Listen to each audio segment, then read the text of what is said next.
여러분 반갑습니다. 김종철입니다. 자, 오늘 아침에 나오는데 굉장히 날씨가 정말 한마디로 쌀쌀한 정도가 아니라 굉장히 춥습니다. 보통 제가 외부에 외출을 할 때 겉에 그렇게 외투를 거치지는 않습니다. 물론 차를 타기도 하지만은 조금 몸에 열이 많은 편이라 그렇게 외투를 거치지 않는데 오늘은 외투를 거치고 나올 정도로 굉장히 좀 춥습니다. 이 방송 보시는 여러분들 혹시 밖에 나갈 외출할 그런 계획이 있으신 분들은 꼭 나가실 때 옷을 좀 두툼하게 입고 나가시면 좋을 것 같습니다. 자, 오늘 아침에도 이렇게 일찍 일어나셔서 또 이 방송과 같이 해주시고 저는 볼 수 없지만 유튜브에서 들어와서 또 많이 호응해 주신 여러분들 진심으로 감사드립니다. 자, 그러한 모든 분들과 함께 2021년도에 부자 되기 위해서 오늘도 여러분과 함께 팩트체크와 그 다음에 저의 30년 경험을 같이 한번 공유해 보도록 하겠습니다. 자, 지난주에 가장 특징이 뭐냐 잡았을 때 제가 봤을 때 두 가지 특징인 것 같습니다. 첫 번째, 이미 달러의 공습이 시작됐다라는 말씀을 드렸죠. 근데 지난주 이렇게 딱 보니까 이것 봐라, 달러의 2차 공습이 시작됐구나라는 겁니다. 뭐라고요? 달러의 2차 공습이 시작됐구나. 뭘 가지고 달러 2차 공습이 시작됐다고 할까? 잠시 후에 한번 점검해 보도록 하겠고요. 그 다음에 종목으로 봤을 때는 삼성전자에서 셀트리온 3인방까지 가고 있네. 여러분 최근에 미국 증시에서 가장 핫한 종목이 뭡니까? 그죠? 테슬라죠. 또 술 많이 드시는 분들 테슬라 그러면 또 다른 생각하실 수 있겠는데 바로 그 테슬라가 정말 굉장히 가격이 올라갑니다. 지난 9월이었던 걸로 기억이 납니다. 제가 방송을 한참 하고 있을 때 테슬라에 대한 얘기를 하고 있을 때 바로 그때 테슬라가 S&P 500에서 편입해서 탈락했다라는 얘기가 있었어요. 그래서 여러분들 댓글로 뭐가 많았던 모양입니다. 그래서 제가 그런 말씀을 드렸어요. 이거는 시간의 문제이지 결국은 어차피 S&P 500에 편입될 가능성이 굉장히 높습니다. 했습니다. 또 사실 저와 저희 수강생 개인적으로도 제가 미국에서는 딱 두 가지 추천하는 게 있습니다. 하나는 SPY, SPY, SPY. 바로 우리나라 시장으로 얘기하면 ETF와 연결된, 그러니까 상승했을 때 올라가는 ETF SPY 혹은 SPXL, 코스피, 코스닥을 합한 거랑 마찬가지입니다. 이 ETF 여기 쪽하고 그다음에 사실은 테슬라를 가장 많이 저희가 또 요번 달에 갖고 있고 또 추천했던 점이 바로 그겁니다. 또 국내 시장에서는 제가 그냥 입만 열었다 그러면 누군가가 새로이 공바로 들어오면 딱 두 가지만 추천했습니다. 레버리지와 그다음에 삼성전자. 그리고 여기 좀 셀트리온 3인방이 있는데 이 중에 셀트리온 같은 경우는 꽤 수익이 많이 나와 있어요. 한 40%는 나와 있는 것 같습니다. 그게 어떤 기법이었냐면 여러분께도 공개드렸죠. 바로 마틴 게일존. 마틴 게일존은 120과 240. 여기는 어디냐면 주가 올라가다 조정받을 때 꼭 끝난 다음에도 꼭 그래프 한번 확인해 주세요. 테슬라가 됐던 애플이 됐던 즉 미국 주식이 됐던 우리나라 주식, 카카오가 됐던 아니면 어떤 주식이 됐던 간에 올라가다가 외국에서 꺾어질 때는 바로 마틴 게일존인 120과 240에서 뜨는데 바로 셀트리온 같은 경우가 120과 240 여기서 반동을 줘서 올라갔던 부분입니다. 그런데 여기에 스멜 냄새가 납니다. 어떤 냄새가? 바로 외국인들의 2차 공습의 냄새가 나고 있습니다. 그럼 이제 어제도 제가 사실은 일이 있어서 지인을 만났는데 역시 주식 얘기를 물어보죠. 당연히 저한테. 그래서 제가 이제 어떤 긍정적인 얘기를 했어요. 2021년도에 부자 돼야 된다는 얘기를 했어요. 근데 저한테 딱 하는 얘기가 수장님 그럼 여기서 더 가나요? 이런 질문을 저한테 하더라고요. 저는 항상 그런 얘기를 합니다. 주가 올라갈 때 2,600까지 간다, 혹은 지금 요새 3,000 간다 얘기 나오잖아요. 조금만 지나보십시오. 조만간 4,000을 지나서 5,000 얘기도 나올 겁니다. 그게 가든 안 가든 상관이 없습니다. 일단 그게 시장의 하나의 분위기라는 거죠. 그러면 도대체 왜 그런 얘기가 나오고 있고 정말 그럴 가능성이 있는가? 그 부분을 우리가 반드시 객관적인 데이터를 가지고 공부해 봐야죠. 자, 그러면 달러 공습, 2차 공습 정말 왜 시작됐다는지 한번 보도록 하겠습니다. 자, 한번 보시죠. 요 데이터가 바로 제가 지난주, 그죠? 지난주에 보여줬던 데이터였습니다. 어떤 것이냐면 이미 코스피 시장 쪽, 거래소 시장 쪽으로 봤을 때는 10월 달과 11월 달은 다르다는 말씀을 드렸습니다. 상당히 많이 매수를 해주고 있습니다. 더군다나 10월 달에는 거의 똔똔이다 그랬죠. 근데 11월 달에는 완전하게 매수 우위가 보인다. 근데 사실 외국인들이 매수한 지 얼마 안 돼요. 그래서 제가 지난주에 그런 말씀이었죠. 여러분들 이거 외국인들이 매수한 지 얼마 안 됩니다. 그동안에 도마개미가 끌고 올라갔고 그 바톤을 누가 가져가고 있냐면 이제 외국인들이 이제 들어왔어요 라는 말씀을 줬어요. 외국인들이 불과 한 달 먹겠다고 이 게임을 시작하지는 않았습니다 라는 말씀과 아울러서 마지막 우리한테는 기관 투자가가 아니라 기관 투자자가 있기 때문에 여러분들 이 장은 여전히 의미가 있습니다 그랬습니다. 이게 바로 지난주에 보여줬던 거죠. 근데 지난주 특징이 뭐였었냐면 바로 여기였었습니다. 여기 이 시장이 굉장히 의미가 있는 모습이었던 것이죠. 바로 여기 외국인들의 매매에서 여기 보니까 파란색이 많았는데 지난주 같은 경우는 코스닥에서 붉은 단풍들이 제법 나타났었습니다. 이것 봐라 그랬거든요. 그래서 사실 요번 주에 제가 굉장히 주목해 본 것은 이미 여기는 가던 방향이고요. 한 번 방향을 잡기가 어렵지 한 번 방향을 잡으면 그쪽으로 계속해서 가는 성질을 추세 혹은 관성이다라고 합니다. 보통 우리가 트렌드라고 하는 것이 바로 그 부분을 얘기합니다. 그런데 야 요거 궁금하다라고 했거든요. 그런데 얘들이 해답을 주고 있습니다. 자 그러면 요번 주에 어떤 일이 발생됐을까요? 같이 한번 보시죠. 바로 이게 요번 주에 나타나는 현상입니다. 이게 지금 현재 아까는 데일리로 나타난 거고요. 이건 누적이거든요. 그러니까 11월 달에 누적치를 뽑아봤습니다. 누적치를 뽑아보니까 요번 주에도 외국들의 매매는 코스피 시장에서 5조 4천억에서 7조 4천억이니까 여전히 얘들은 매수를 이어가고 있습니다.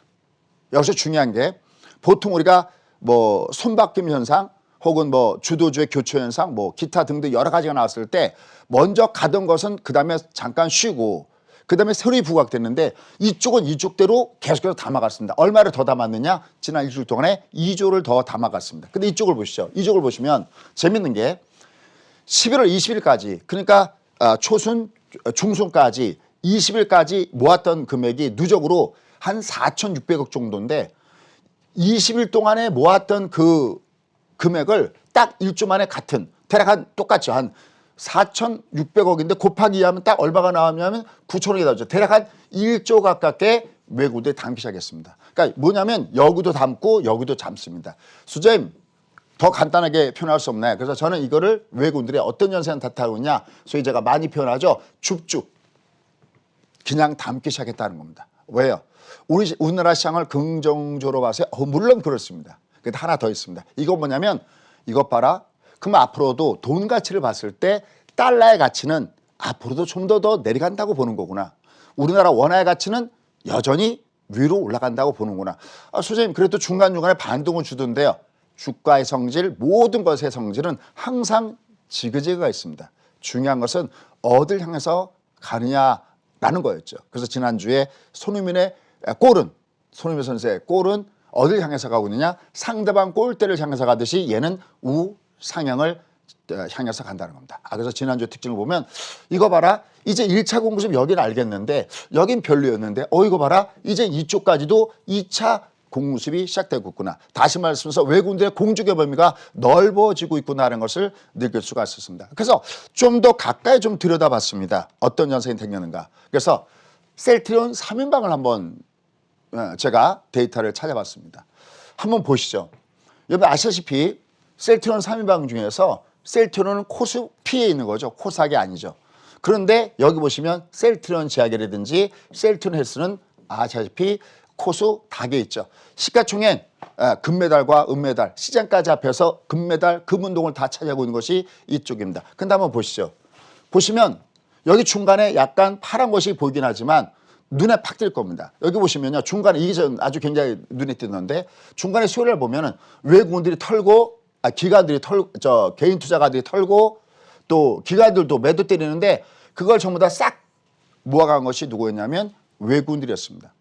또 주말에도 모양을 보면 개인들은 털고 그 터는 물량을 외국인과 기관들이 나눠가는 모습을 셀트리온에서는 보여줬습니다. 그 다음에 이쪽 코스닥 쪽이죠. 셀트리온 책 보죠. 여기를 보면 마찬가지입니다. 여기도 보면 수요일 날 외국인들은 담아갔죠. 그냥 눈으로 대충 봐더라도 여기 개인 투자가들은 막 12만 주, 뭐 18만 주 이렇게 전부 다 털고 있고 여기 외국인들을 보면 여기 20만 주, 여기도 한 거의 20만 주 털고 가져가고 있습니다. 그렇죠? 또 요 밑에 세수로 헬스케어 같은 경우도 보시면은 여기 막 30만 주, 10만 주 막 털죠. 근데 외국인들은 막 사고 있죠. 압도적으로 사고 있습니다. 지난주에 가장 많이 샀던 것 중에 하나가 바로 셀트리온 헬스인데 뭐 데이터상으로도 보이죠. 여기도 보면 그냥 전체로 보면 여기도 파란색, 여기도 파란색, 여기도 파란색, 파란색이 질비한데 여기를 보면 외국인들은 결국은 여기도 사고 저기도 사고 양쪽을 다 사고 있다는 겁니다. 결국 이것은 어디다 투자하고 있느냐. 쉽게 하면 물론 종목에 대한 데이터도 있지만 가장 간단하게 본다면 외국인들은 어디다 투자하고 있느냐. 대한민국을 사고 있다. 대한민국의 코스피와 코스닥을 줍줍하고 있구나라는 것이 현재 나타났던 현 주소다라는 걸 염두에 두시고 보셔야 되겠습니다. 자, 그러면 좀 더 가까이 가보게 되겠습니다. 그래? 그럼 왜 외국인들은 여기서 2차 공습을 하고 있을까? 정말 2차 공습은 가능할 걸까? 정말 우리는 투이얼스일까? 요즘에 저를 보면 제가 공개 가면 들어오시자마자 그런 얘기 많이 합니다. 아마 지금도 그분들이 이 방송 보고 계실 텐데요. 선생님 투이얼스 감사합니다라는 얘기를 듣습니다. 사실 아마 여러분들 중에서 직업이 선생이었던 분들, 그 다음에 지금도 그런 업계에 종사하시는 분들 가장 큰 보람은 제자들이 잘하는 거죠. 그래서 항상 그분들한테 저는 그런 얘기합니다. 저희 수강생분들한테도 너무 고맙습니다는 얘기를 합니다. 믿고 같이 행동해 주셔서. 바로 그것이 지난 3월 달이었습니다.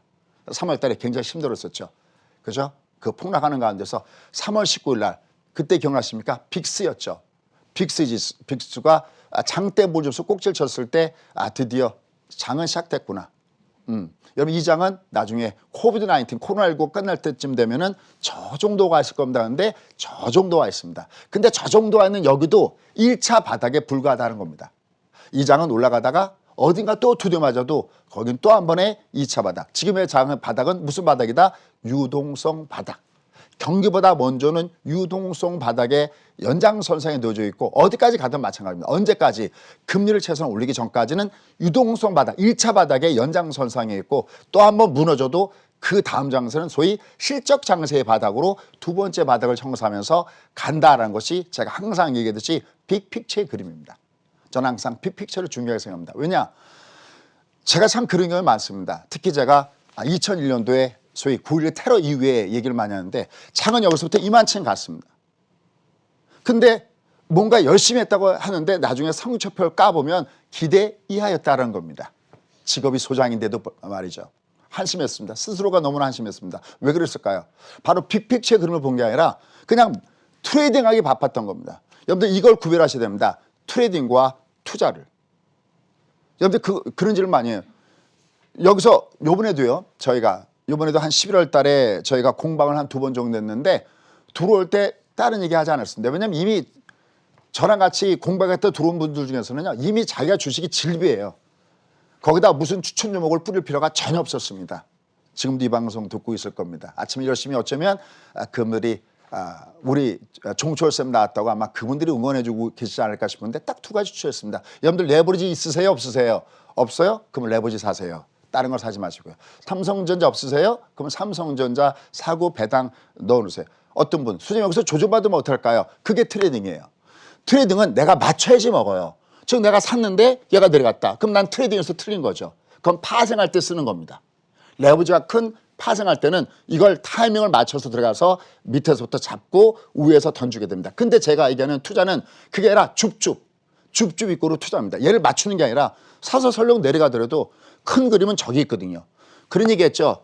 축구를 예를 들면서 공을 앞골대를 가져갈 때 이렇게 가지 않습니다. 이렇게 쭉 가는 게 아니라 왔다 갔다 찐꽁빵꽁 속칭 왔다리 갔다리 이렇게 주가가 왔다 갔다 하는 거죠. 심지어는 뒤로 백패스 때도 있다 그랬습니다. 뒤로 후진할 때도 있다라는 말씀을 드렸습니다. 하지만 투자의 관점에서 보면 그것은 전부 다 줍줍의 찬스인 거죠. 근데 그런 개념을 여러분들 잘 이해를 못한다는 겁니다. 왜요?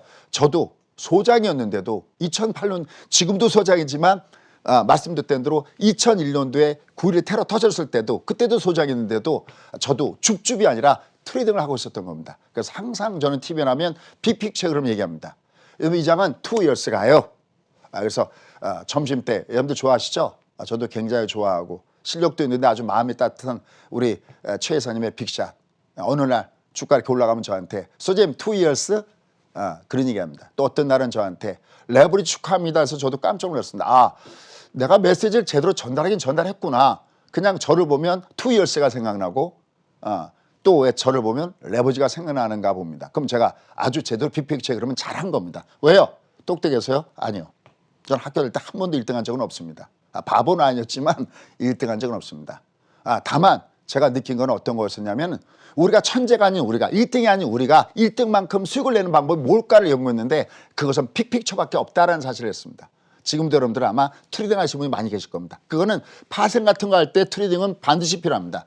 거긴 차트가 필요하고 거긴 단기 부분이 필요합니다. 그러나 빅픽처 그러면 트렌드입니다. 과연 이 장은 어디를 향해서 갖고 있는가? 지금 스마트머니는 존재하는가 아닌가? 지금도 스마트머니 여전히 존재하고 있다는 겁니다. 그런데 그 스마트머니들이 2차 공습을 겨냥해서 하고 있다는 겁니다. 그럼 도대체 무슨 일이 있었는데 바로 이겁니다. 원달러 환율이 즉 달러가 앞으로도 트렌드로 봤을 때는 내려갈 수 없다라고 보는 겁니다. 여러 차례 지난번에 말씀드렸죠.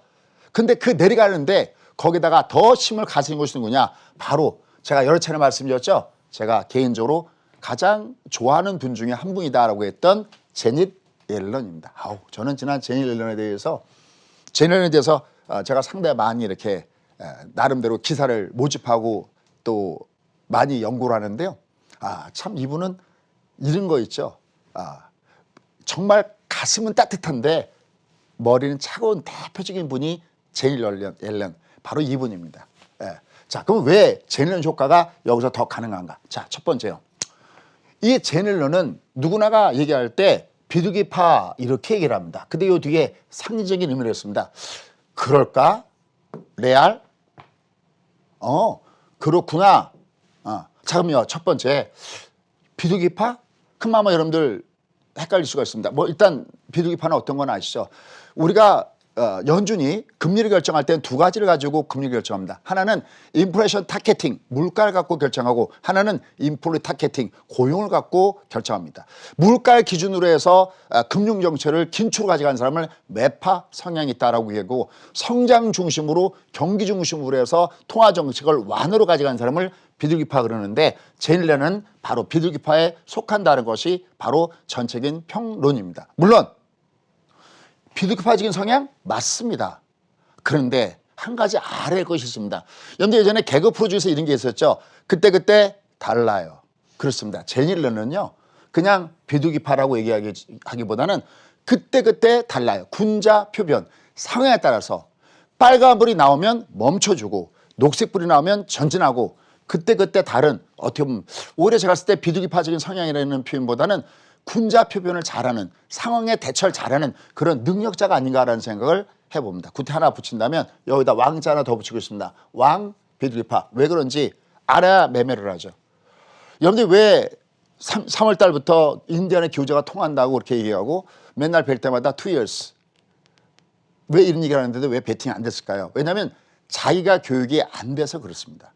저 역시 마찬가지였었고요. 그래서 여러분께 그렇게 강조를 많이 하고 있는 겁니다. 자, 그럼 어떤 것인가 한번 보죠. 이분은요, 실제로요, 미국의 금리가 제로금리였을 때 금리를 갖다가 계속 올렸던 사람이 바로 제닛 옐런입니다. 대표적으로 어딜까요? 바로 2008년도에 금리가 제로금리였었죠. 그죠? 주가가 대폭락을 주고 리먼 사태가 되면서 금리가 제로금리였습니다. 그게 2008년도에 제로금리였었죠. 이 제로금리를 처음으로 2015년도에 처음으로 제로금리를 깬 사람이 누구냐? 제닛 옐런입니다. 근데 금리 한 번밖에 안 올렸나요? 아닙니다. 계속 올렸어요. 그 다음에요. 이 2015년도에 올린 다음에 그 다음에 이제 주가가 밑으로 폭 나가니까 아까 얘기했죠. 군자표변. 올해 금리 안 올릴 수 있어. 왜냐면 그때만 해도 다음 연도에 금리를 점도 표상해서 3번 내지 4번 올린다고 그랬거든요. 그랬는데 확 내려가는 걸 보고 야, 이거 뭐가 잘못됐구나. 너무 출구 전략을 일찍 서둘렀구나. 이거 잘못하면 1번 꼴 나겠구나 해서 우리 그렇게 안 할게요 라고 하면서 과감하게 변신했던 분이 바로 제닛 옐런입니다.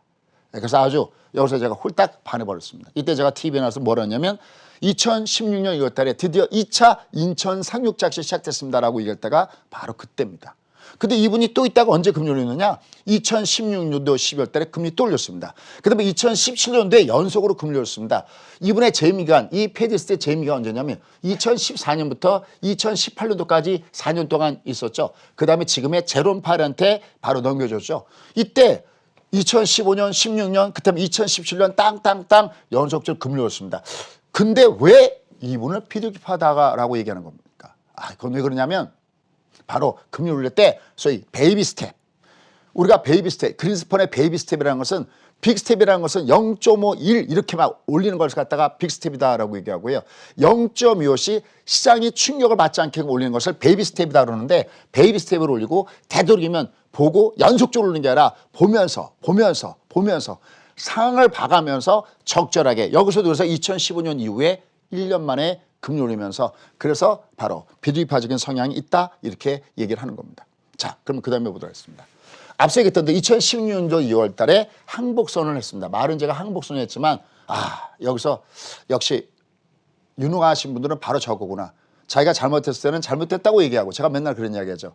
감사할 땐 감사하다고 얘기할 수 있는 바로 제롬 파일, 제니 옐런. 그래서 이번에 2020년도에 3월 달에 주가가 대폭락을 줬을 때 하여튼 기자회견만 하면 주가가 빠졌던 제롬 파일을 향해서 저는 TV에서 이렇게 외쳤습니다. 제롬 파일, 당신은 벤 버냉키나 아니면 제니 옐런의 훈수를 받아야 돼 라고까지 얘기를 했던 이유가 바로 그렇습니다. 사실 벤 버냉키도 사실 앞에서 한번 실수 한번 한 사람이죠.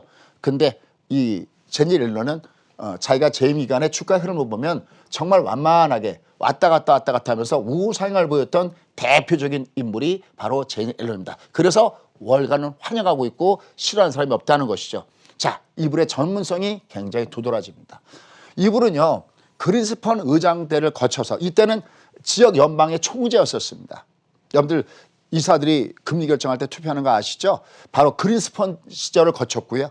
그다음에 벤 버냉키 시대도 거쳤습니다. 벤 버냉키 시대 때는 부의장을 지냈습니다. 그리고 2014년도에 아까 얘기했던 대로 드디어 연준의 의장으로 등극하게 된 경제학 박사입니다. 이분은 이분만 박사가 아니라 남편분이 또 아주 유명하신 노벨상을 받으신 분입니다. 아주 그러니까 부부가 정말 대표적인 석학인 것이죠. 그런 그 부분이 바로 이 제니 옐런의 전문성에 기대감을 갖게 하고 있습니다. 자, 그러면 지금부터가 중요합니다. 이 부분이 아마 여러분이 오늘 저한테 처음 듣는 얘기일 것 같습니다. 저는 제롬 파일을 누굽니까? 제니 옐런을 굉장히 좋아하고 제니 옐런이 비둘기파적인 성향이 있다는 데는 저도 토를 달지 않습니다. 그러나 아까 얘기했죠. 그냥 비둘기라는 표현보다는 상황에 따라서 대처하는 능력이 있다는 말씀드렸죠. 이분이 강하게 주장하는 게 두 가지가 있어요. 이걸 여러분들 오늘 체크포인트 가장 중요한 게 바로 이겁니다. 첫 번째, 이분은 은행 규제에 대해서 얘기하는 사람입니다. 비둘기파랑은 전혀 다른 얘기죠. 왜냐하면 이분이 2014년도에 이분이 패드 의장에 등극하게 됐는데 여러분 그거 아시죠? 2008년도에 리먼 사태가 터진 다음에 또 한 번의 글로벌 위기가 있었습니다. 언제입니까? 글로벌 위기는 금융 위기죠. 그죠? 다시 말해서 패들 중심으로 한 이쪽에서 조치를 해야지만하는 금융 위기인데 2011년도, 그러니까 2010년부터 2012년도 사이에 무슨 위기가 있었냐? 바로 유럽의 재정 위기가 있었습니다. 경기가 나쁠 때 경기를 살리는 방법은 두 가지가 있습니다. 중앙은행이 중심이 된 금융정책과 그다음에 정부가 중심이 된 재정정책 두 가지가 있는데 바로 하나는 2008년도에는 바로 금융시장에서 문제가 터진 거고요. 이런 모든 것들을 정부가 껴안고 갔던 이 유럽 같은 경우는 무슨 위기가 터졌냐? 바로 유럽발 재정 위기가 터졌던 겁니다. 쉽게 해서 정부의 위기가 터졌던 겁니다. 그러니까 그걸 거친 다음에 바로 패드 의장이 되니까 야, 함부로 재정정책을 함부로 남발하면 안 되는구나. 야, 이거 적자 재정을 함부로 팍 쓰면 안 되는구나. 그다음에 야, 은행들이 함부로 돈을 받아다가 너무나 무분별하게 돈을 잘못 굴리면 전세가 위험에 빠지는구나. 그래서 은행 규제를 주장하는 사람이 바로 제니 옐런인 것도 아셔야 됩니다. 이게 언제 어느 때 뭐로 나타날지는 우리는 계속 체크를 해줘야 되는 겁니다. 그다음에 두 번째, 이게 또 굉장히 중요하죠. 바로 빈부격차에 대해서 가장 공식적으로 먼저 언급한 사람이 바로 이 제니 앨런입니다. 그래서 제니 앨런은 뭐라고 하냐면 아까 제가 머리는 차가운데 가슴은 따뜻하다고 했죠. 지금 제니 앨런은 보통 월가가 싫어하는 얘기가 빈부격차. 여러분들 지난번에 리먼 사태가 터진 다음에 월가에서 데모가 있었던 거 아시죠? 그죠? 소수의 1%가 모든 부를 가져가고 90%가 굶주리는 이것 때문에 데모했던 거 아시죠? 바로 그것이 빈부격차거든요. 가장 처음으로 빈부격차를 갖다가 공식성에서 꺼낸 인물이 누구냐? 바로 제닛 옐런이라는 사실을 잊지 마시기 바랍니다. 이게 나중에 어느 쪽으로 돌아올지는 아마 조 바이든의 그 정책에서 또 한 번 나올 거기 때문에 요건 꼭 한번 체크 포인트를 가져가시면 좋겠습니다. 좋은데 다 좋은데 이분은 그냥 물에 물 타는 듯 술에 술 타는 듯 무조건 비둘기가 아니라 상황에 따라서 왜냐하면 본인이 패드 의장이 있을 때 전 세계적으로 글로벌적으로 문제가 있었고 중국도 문제가 있었고 그렇기 때문에 비둘기파적인 성향이 있었던 것이지 무조건 물에 물 타는 듯 술에 술 타는 듯이 아니란 겁니다. 바로 이분은 이 두 가지가 있기 때문에 매 성향도 동시에 갖고 있다는 것을 꼭 염두에 두시면서 보셔야 된다는 것이죠. 그러니까 우리가 이게 제닛 옐런이 재무 보면 무조건 갖다 돈을 풀 거야 이런 착각은 버리셔야 됩니다. 다만 시장에는 여전히 긍정적인 이유들이 그 뒤에 진리박이 있습니다. 이분은 가장 먼저 기대가 되는 건 뭐냐면 연준 의장을 거친 다음에 그다음에 재무장으로 간다는 거죠. 그죠? 내가 그러니까 금융도 알고 재정도 아는 이쪽으로 가고 있다는 점이 가장 큰 메리트죠. 그래서 뭐가 기대가 되느냐? 바로 중앙은행과 재정정책을 중심으로 한 재무관의 공조가 기대가 된다라는 겁니다. 그럼 도대체 최근에 무슨 일이 있었느냐? 최근에 아시죠? 여러분들 문희신 장관이 뭐라고 발표했는지 아시죠? 바로 긴급 대출 프로그램을 갖다가 연장을 거부했습니다. 이것 때문에 자기 한번 확 꺾어진 거 아시죠? 근데 사실 이것도 팩트를 알고 나면 이건 거의 놀랄 일은 아닌데 어떻게 보면 언론의 보도가 약간 호들갑 떠는 보도로 나오고 있다는 겁니다. 이건 왜 그러냐면 회사채 매입 프로그램을 중단시켰는데 이건 왜 그러냐면 요새 금리가 워낙 저금리죠. 죄송합니다. 방송에서 적당한 용어일지는 모르겠지만 확 와닿게 하기 위해서 그렇게 표현할 수밖에 없네요. 지금 금리가 한마디로 똥금리죠. 이게 그냥 어떻게 보면 금리가 초저금리니까 지금 돈이 충분히 있는 기업체들도 엄청나게 회사채를 갖다가 과잉 발행하고 지금 회사 시장이 너무나 핫하게 뜨겁게 오르니까 그 열을 식히기 위한 과정이다라고 볼 수 있습니다. 물론 해필이면 요때 이거 갖다가 중단시키냐는 문제지만 이건 그렇게 큰 문제가 없습니다. 여기 보면 중요한 단어가 하나 나와 있는데 전부 연장 거부한 게 아니라 일부만 연장 거부했다는 사실이 여기 키포인트다라는 겁니다. 일부만 여러 가지 프로그램이 있는데 이 중에 일부만 과열된 것만 일부만 그렇게 했다는 겁니다. 언제든지 시장이 불안할 때는 회사채 매입 프로그램을 다시 재거동할 가능성은 당연히 높기 때문에 이건 그렇게 걱정하지 않으셔도 된다라는 겁니다. 그다음에 또 하나 가장 중요한 게 있습니다. 지금 미국이 내년 1월이 굉장히 중요합니다. 왜요? 1,000만 세대가 쫓겨나게 생겼습니다. 무슨 일이냐면 행정명령으로 임대를 못 내면 쫓겨나잖아요. 그죠? 뱅크럽트 당하고 쫓겨났는데 3개월 동안 임대를 안 내도 뭐 우리도 그런 얘기 했잖아요. 임대를 안 내도 얘 쫓아내면 안 돼. 그리고 행정명령을 해버렸는데 그게 만기가 언제 돌아오냐? 내년 1월 달에 돌아옵니다. 만약에 빨리 재정정책을 줘서 저소득층한테 혜택을 주지 않으면 쉽게 해서 1,000만 가구가 미국의 길바닥에 쫙 깔리게 된다는 겁니다. 이런 걸 알고 있어야 됩니다. 그러니까 우리가 제닛 옐런한테 기대되는 것이 뭐냐면 휴머니스트라고 그랬죠. 빈부의 격차를 가장 먼저 얘기하고 그 사람들에 대해서 가슴 아파하는 그런 가슴이 따뜻한 머리는 차가운 사람이 바로 제닛 옐런이기 때문에 가장 먼저 아마 제닛 옐런이 들어온다면 이 부분을 주목할 것이다 라는 겁니다. 그래서 저소득층의 타격을 갖다가 없애기 위해서 아마 들어오자마자 추가 경제부양책에 무게를 둘 것이 아니냐. 여러분 그거 아십니까? 미국에서 돈을 줄 때 이 사람들이 수표로 주는 걸 알고 계십니까? 우리는 만약에 정부에서 지원금이 나오면 어디다가 뭐 충전해야 된다든지 아니면 통장에 넣어주면 되는데 이 사람들은 체크를 주고 있습니다. 왜요? 통장이 없는 사람들이 무지하게 많다는 거죠. 은행 거래가 없다니까요. 그러니까 체크를 주는 겁니다. 그게 얼마나 빈부격차가 심합니까? 전체 부의 10%의 상류층 계급들이 전체 부의 75% 가져가고 있고 전체 돈을 뿌렸을 때 전체 상위 10%가 전체 뿌려지는 돈의 68% 가져가는 빈부격차가 심해집니다. 이걸 바로 누가 제대로 알고 있느냐? 바로 제닛 옐런이 제대로 알기 때문에 이 부분이 있다는 겁니다. 다만 마음대로 돈을 쓰는 것이 아니라 어디가 바로 1월 5일 날 조지아 상원 선거가 어떻게 되느냐 이게 매우 중요하죠. 바로 제닛 옐런 같은 경우는 이 가장 중요한 맥점 결론을 맺도록 하겠습니다. 자, 가장 중요한 맥점은요. 여기 보면 2000년도에 IT 버블이라고 이렇게 했었죠.